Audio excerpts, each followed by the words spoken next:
Well, we just had a video conference call with President Trump, key members of the president's cabinet, FEMA, as well as some of the other governors from the Southeast. We have a lot of assets ready to deploy here in Florida, both from FEMA, from the state of Florida, the National Guard, and obviously the Department of Defense.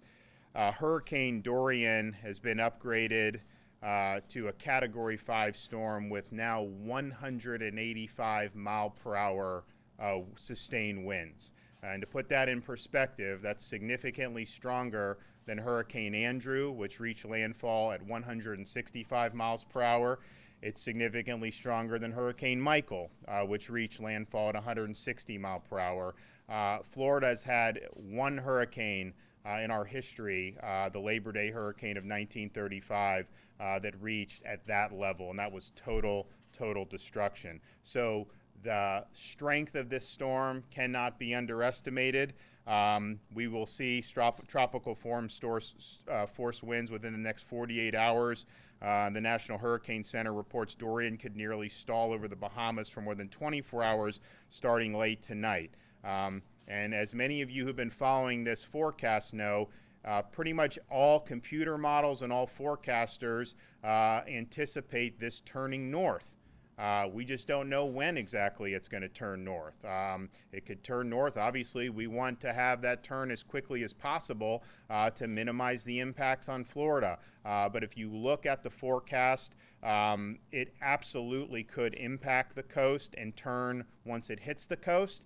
And so we've got to prepare for that eventuality. A hurricane watch has been issued for the east coast of Florida from north of Deerfield Beach to the Volusia-Brevard County line. A storm surge watch has also been issued for those same areas. A tropical storm warning is in effect for north of Deerfield to Sebastian Inlet. Bottom line is you're going to see these watches and warnings increase on the east coast of Florida. I think a lot of the counties are executing their evacuation plans. We think that that's prudent, and we support that. Palm Beach has mandatory evacuations today, starting at 1 p.m., zones A and B. Martin, evacuations, 1 o'clock, zones A and B. St. Lucie is going to be starting them at 2 o'clock for everything east of US 1. Brevard has evacuations ongoing right now. Indian River, Volusia, St. John's are all implementing evacuation plans, and we expect Flagler, Duval, Nassau counties will be announcing their plans very shortly. And it's important for people to understand if you're in an evacuation zone and you're given an order to evacuate, please heed that call. This storm at this magnitude could really cause massive destruction, and do not put your life in jeopardy by staying behind when you have a chance to get out. And you still do have time to prepare yourself and to make sure that you and your family are safe.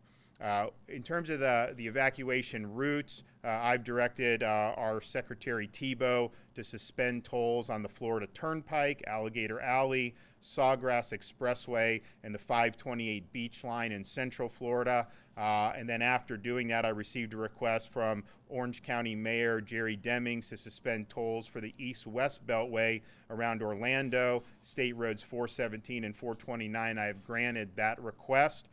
We are monitoring traffic, and the shoulders are ready to be open if need be. Right now, the traffic is relatively stable, and so use the normal lanes. If we end up having backup, then those shoulders will be open. But of course, you know, the shoulders bring with it some safety concerns as well.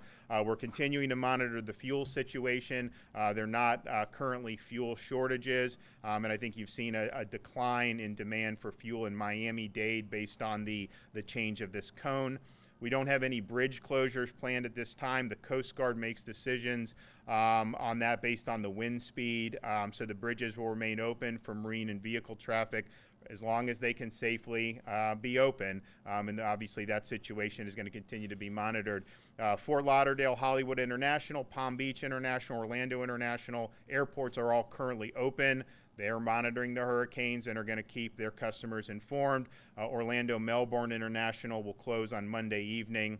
In terms of generators, ACA Secretary Mayhew has confirmed that every nursing home and assisted living facility in a coastal county along Florida's east coast from Palm Beach all the way to Nassau either has a generator on site or has plans to evacuate their residents. And so these duties have a duty to ensure the safety of their residents, and they'll be held accountable if they do not. So we are in a situation here where this thing is perilously close to the state.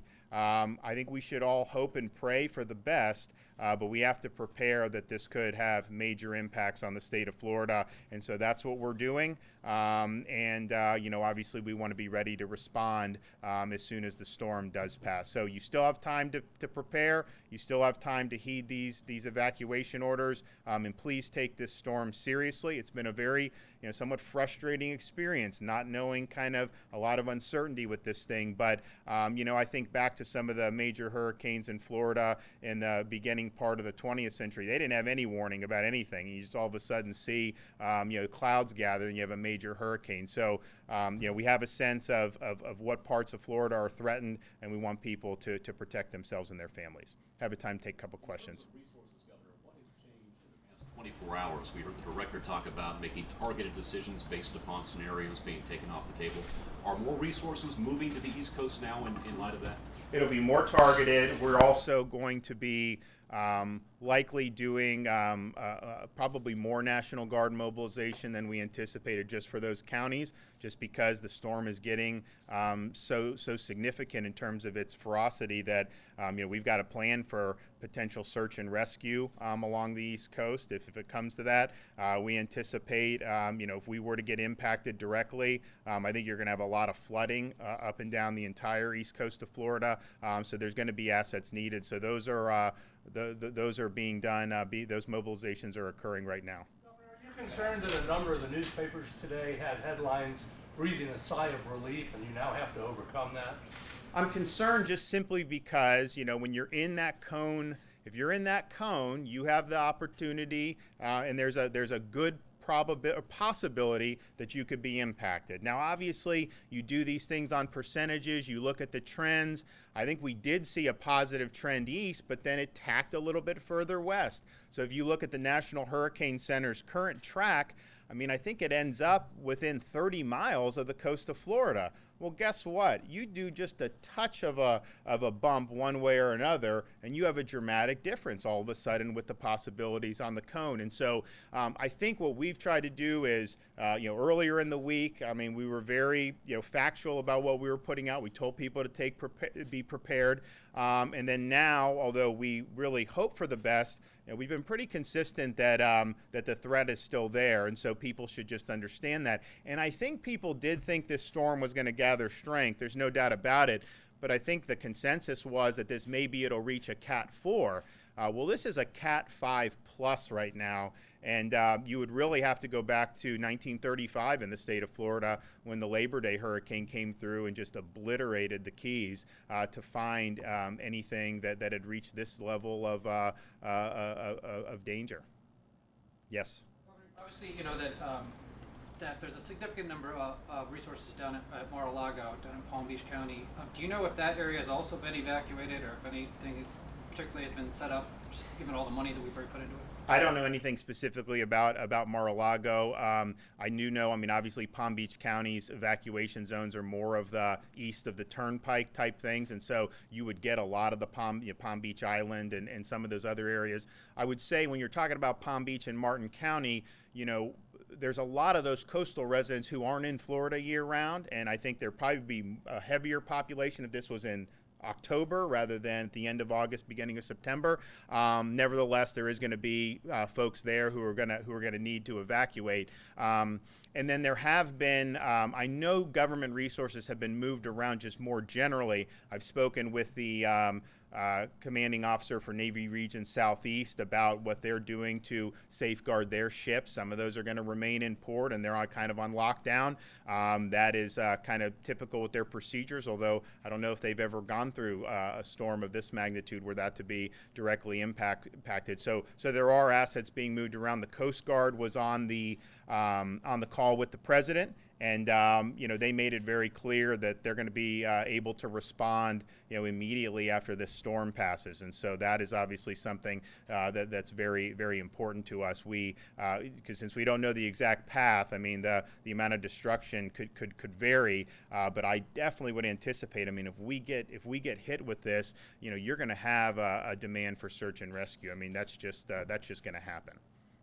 Regarding the bridge closure, especially in the very rare islands, I know you said there's no decisions yet on it, and the Coast Guard will make that. But how long can people on those islands expect to have if they're under evacuation orders to leave? Because once they're closed, they can't get out. No, for sure. So, I mean, the National Hurricane Center puts out a lot of guidance. I would look at that. It varies based on where you are on the East Coast. But once you start to get into those tropical storm force winds, you end up in a situation where those bridges, may not be operable going forward. And so people just need to look at that, figure out where they are, look at the guidance that the NHC is putting out, and then make those decisions. Now, all these counties, are going to have shelters. And so those types of evacuations are one thing. If people are planning on evacuating in their cars and just getting out of Dodge, then obviously you got to build in the time to be able to do that. I did the tolls not only on the Turnpike and some of the places going north, but obviously going west, because I think if you're in Palm Beach and some of these counties, you may find that route to make more sense going to the West Coast. And given how the cone is moved, that probably would be a sound decision. So people just need to do that and heed the calls, but make sure that they're prepared. If you're in a place like Duval County or Nassau, obviously there's going to be some type of guidance issued, but you should just be prepared that if you've had to evacuate in the past, you may be called upon to do it again. And so make those preparations now so that you can do that as smooth as possible. We have time for one more. Are you guys looking at any other major highways or roads that you guys are considering suspending tolls on? We basically suspended all of them that would be evacuation routes from these affected counties. Now, Mayor Demings asked us about the Orlando. That's fine. So if there's other maybe smaller toll roads that people have a request for, we'll obviously look at that. But we've got Western, Northern, Turnpike, and 75 that we've suspended. And obviously, as long as there's evacuation orders, that's going to be something that we're going to continue to do. So we're going to be monitoring this thing, and people should remain vigilant, and let's hope for the best, but let's just be prepared and take the steps necessary so we can protect everyone. Thank you.